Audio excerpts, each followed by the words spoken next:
Nii, Keijo, meie viimasest vahvast Kärcheri võistlusest on mõnda aega möödas ja põrandad on meil küll puhtad, aga oled sa vaadanud meie aknaid, et see päike kuidagi ei jõua tuppa, et päris mustad, on sul mingi mõte? Jaa, ma olen suga täiesti päri ja juba ettenägelikult selleks puhuks ma laenasin Kärcheri aknapesumasinad, et see töö ära teha, aga et samas, et meil jääks ka sisse võistlusmoment, siis on mulle sulle väikene üllatus.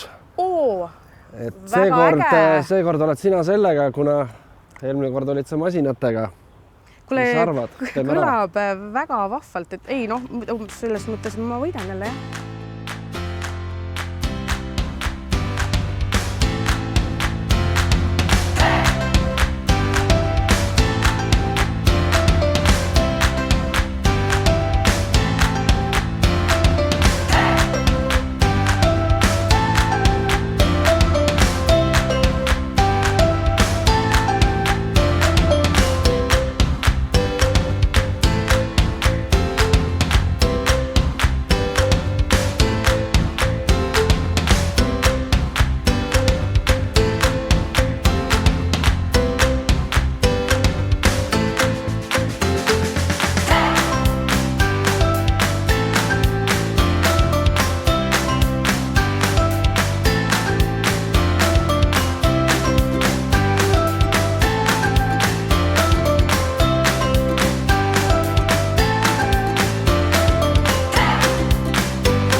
Siin salata, masinad teevad meie elu lihtsamaks.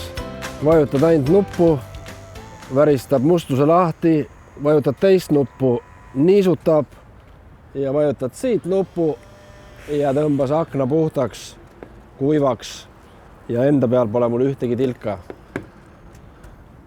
Nagu näha, aga minu kaasvõitlejal ei lähe nii hästi. No mis ma oskan kosta, et vaadates Keijo aknaid, siis need tunduvad päris palju puhtamad kui minu omad.